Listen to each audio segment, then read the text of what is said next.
Hi everyone, Joey McCorkle here with McCorkle Home Team and Virtual Properties Realty. Are you ready to purchase a home but not sure where to start? Buying a home can certainly feel overwhelming, but these 8 simple steps make it certainly doable. This video outlines 8 tips to make the process easy to follow. Let's take a look at the steps. Step 1, hire a realtor. I know you say, well, hey, you are a realtor. Of course you're going to say that. Well, no, I'd actually hire a realtor. It's a lot involved with this process, from the initial meeting with the realtor to viewing homes, negotiating all the repairs if there needs to be, negotiating an offer on the home, etc. So that's very important. The second step is to get pre-approved by a mortgage company or a bank to see how much you qualify for. This is going to help you set a budget and or to see if your budget will allow you to be able to purchase. Also, it'll let you maybe know if you need to work on your credit in order to purchase. Let you know, hey, there's some programs out there that require no money down. There's some with 1% down, 3% down. So the lender is going to let you know which of those mortgage down payment programs fit you best. And so that's a really important step too. The third step would be viewing the homes. Before you view, of course, you want to meet with your realtor, determine where you want to live.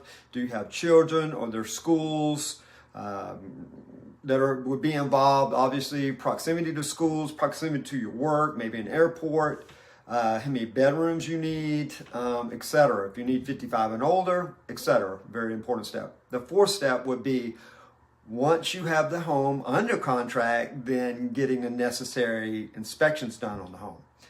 And there's more than just a home inspection. There can be a radon inspection, there can be a mold inspection, there could be a wood destroying organism inspection, also known as a termite inspection, very important. Also, if you're in a rural area, perhaps the home is on a septic tank and you'd want to have a septic tank inspection as well, or septic inspection. All of those are very critical. And what the realtor can help you do, let's say you go to buy the home and there's a bunch of rotted wood around the windows, and they can help negotiate the seller to have that repaired before you close, or give you an allowance towards that after closing. The fifth step would be, again, going ahead and making sure that's negotiated, those repairs that are needed, like I was just talking about. If there's something that needs to be done and it's pretty substantial, you may consider, hey, I don't want to move forward, and you want to terminate and get your earnest money back. But you can also, like most cases, you're able to ask the seller for an allowance, have them do the work, and provide those receipts at closing by a professional contractor. Either or. Most of the time, I'd say 90% of the time, I'm able to move through that without any problems and keep the contract going forward. But sometimes there are instances where you need to terminate, and you need to get your earnest money back at that point.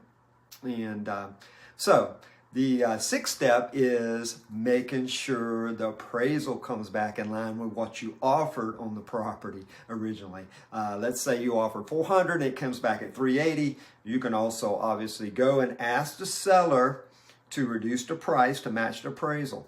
The seller may not want to do that. So if they don't, you would have the option of, assuming your realtors put that contingency in the contract, that you would be able to terminate the contract and get your earnest money back.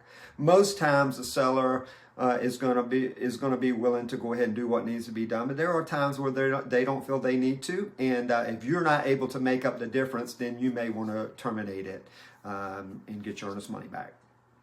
The seventh step is going to be doing your walkthrough to make sure any repairs that you've asked the seller to do, they have been completed and completed correctly.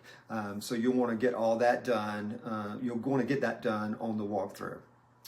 The eighth step is going to be the best step, which is going to closing, reviewing your settlement statement with your realtor and your lender, knowing how much you need to bring to closing. In this case, in this point in time, if it's over $5,000, what you do is you go to your bank and you have those funds wired to the closing attorney, and they will give you a copy of what's called wiring instructions. And you want to call the attorney and repeat the account number on the wiring instructions and the routing number to make sure you're having the money wired to the correct place. There's been some issues with that, so you just want to double check that and make sure that you are sending your money, which is your closing money you need to close on the home, to the right place. So you just want to double check that.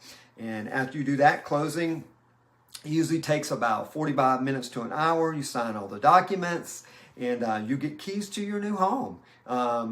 Every now and then, the seller will request a day or two or some time that they'll need to be in the home to get moved out, but I'd say 75% of the time you get the keys and you're able to move in right then. But that, if they do need time to be in the home, you'll have that negotiated out before, and you'll be a homeowner.